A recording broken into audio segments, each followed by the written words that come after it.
మీలో శంకర్ డైరెక్షన్లో హీరో విక్రమ్ నటించిన అపరిచితుడు సినిమా ఎంతమంది గుర్తుంది? ఆ సినిమా అంటే మనకు వెంటనే గుర్తుకొచ్చేది గరుడ పురాణం.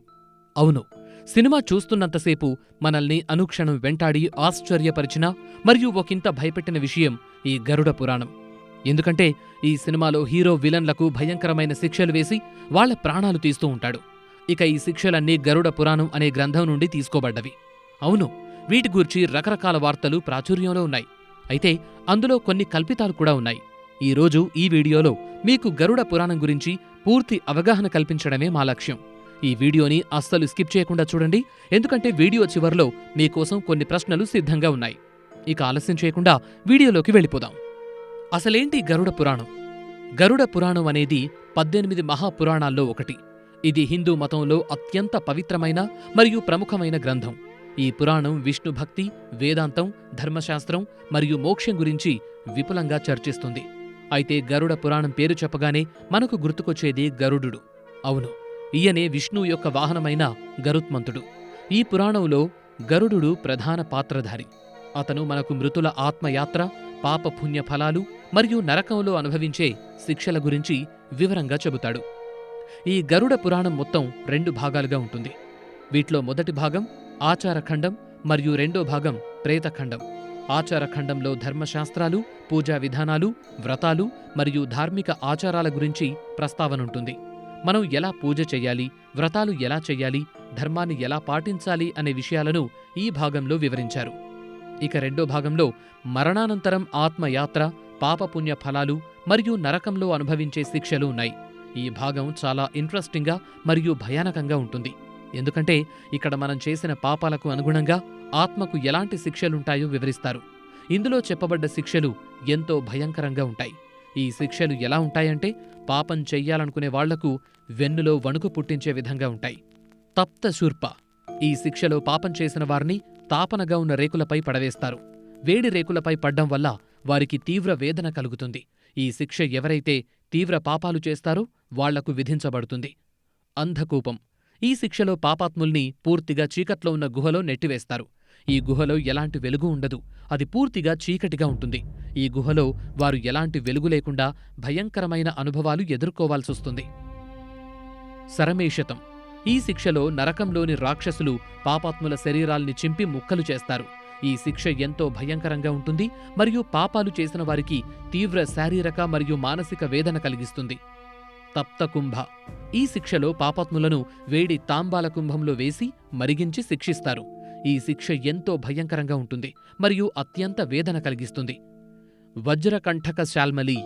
ఈ శిక్షలో పాపాత్ముల్ని ముళ్లతో ఉన్న చెట్టుపై వేస్తారు. ఈ ముళ్ళెంతో భయంకరంగా ఉంటాయి మరియు అవి వారి శరీరాల్ని చింపి ముక్కలు చేస్తాయి. స్వర్ణ నది. ఈ శిక్షలో పాపాత్ముల్ని వేడి బంగారు నదిలో నెట్టివేస్తారు. ఈ నది ఎంతో వేడిగా ఉంటుంది మరియు పాపాత్ములకు తీవ్ర వేదన కలిగిస్తుంది. శూల ప్రోత్తానం. ఈ శిక్షలో పాపాత్ములను ముళ్ళు మరియు కటుపాలను గల ప్రదేశంలో నెట్టివేస్తారు. ఈ ప్రదేశంలో వారు చాలా కష్టాలు మరియు వేదనను అనుభవించాలి. రౌరవ. ఇది అత్యంత భయంకరమైన శిక్ష.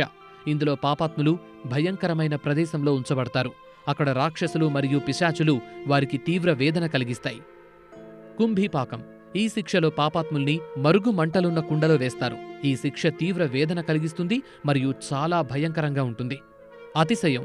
ఈ శిక్షలో పాపాత్ములు అత్యంత వేడి కుండల్లో నెయ్యి, వెన్న మరియు ఇతర పదార్థాలతో కలిపి వేయబడతారు. ఈ శిక్ష ఎంతగా భయంకరంగా ఉంటుందో అస్సలు చెప్పలేం. ఇప్పుడు గరుడ పురాణంలో ఉన్న కొన్ని ఆసక్తికర విషయాలు చూద్దాం.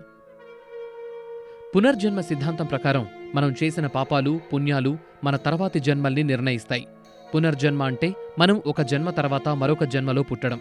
విష్ణు భక్తికి ఎంతో ప్రాముఖ్యత ఉంది. విష్ణు పూజ ద్వారా మనం పాపాలు తగ్గించుకోగలం. విష్ణు భక్తి మనం జీవితంలో మంచి మార్గాన్ని ఎంచుకోవటంలో సహాయపడుతుంది. మరణం తర్వాత ఆత్మ ఎలా ప్రయాణిస్తుందో ఇందులో చాలా చక్కగా వివరించారు. ఇందులో ఆత్మ ఎలా ప్రయాణిస్తుంది, ఎలాంటి లోకాలకు వెళుతుంది, అక్కడ ఎలాంటి అనుభవాలు ఎదుర్కొంటుందో తెలుసుకోవటం చాలా ఆసక్తికరంగా ఉంటుంది. అయితే గరుడ పురాణంలో చెప్పబడ్డ విషయాలు మనకెంతో భయానకంగా అనిపించొచ్చు. కాని మనం ఇది కేవలం మనల్ని సన్మార్గంలో నడిపించడానికి అని గ్రహించాలి. ఈ పురాణంలో చెప్పిన కథలు, విషయాలు మనం కరెక్ట్గా అనుసరించాలి. ప్రేతాత్మలకు శాంతి కలిగించడానికి విష్ణు స్తోత్రం మరియు గాయత్రి మంత్రం జపించాలి. ఇది వారి ఆత్మలకు శాంతి మరియు మోక్షం కలిగిస్తుంది. మరణానంతరం చేసే కర్మలు, పిండ ప్రదానం, దశ దినకర్మల గురించి కూడా గరుడ పురాణం విపులంగా వివరిస్తుంది. ఈ కర్మలు ఆత్మకు శాంతి కలిగించడంలో ప్రముఖ పాత్ర పోషిస్తాయి. మరణానంతరం ఆత్మ యమపురికి ఎలా వెళుతుంది, అక్కడ ఎలాంటి అనుభవాలు ఎదుర్కొంటుందో గరుడ పురాణంలో వివరించారు. యమధర్మరాజు ఆత్మల్ని ఎలా నిర్ణయిస్తాడో, ఏ విధంగా శిక్షలు విధిస్తాడో తెలుసుకోవటం రోమాంచకంగా ఉంటుంది. మరి ఈరోజు మనం గరుడ పురాణం గురించి కొన్ని ఆసక్తికర విషయాలు తెలుసుకున్నాం కదా. ఇది మన జీవితంలో ఆధ్యాత్మికను పెంచేందుకు ఎంతో ఉపయోగకరంగా ఉంటుంది. మీరు కూడా గరుడ పురాణాన్ని చదవండి మరియు ఇందులో చెప్పబడ్డ ధర్మాలు పాటించటం ద్వారా మీ జీవితాన్ని మంచివాళ్లుగా మార్చుకోండి. ఇక మీకోసం కొన్ని ప్రశ్నలు. గరుడ పురాణంలో చెప్పబడ్డ శిక్షల్లో మీకు అత్యంత భయంకరంగా అనిపించింది ఏది? మీరు గరుడ పురాణంలో పునర్జన్మ సిద్ధాంతంపై ఏమనుకుంటున్నారు? గరుడ పురాణంలోని విషయాలను మీరు జీవితంలో ఎలా ఉపయోగపడతాయని భావిస్తున్నారు? వీడియో చూస్తున్నందుకు మీ అందరికీ ధన్యవాదాలు. ఇలాంటి మరిన్ని ఆసక్తికర విషయాలు తెలుసుకోవాలంటే మా ఛానల్ని సబ్స్క్రైబ్ చేయండి, లైక్ చేయండి మరియు మీ అభిప్రాయాలు కామెంట్ బాక్స్లో తెలియజేయండి. త్వరలో మరో కొత్త విషయంతో మళ్ళీ కలుద్దాం. అంతవరకు నమస్తే.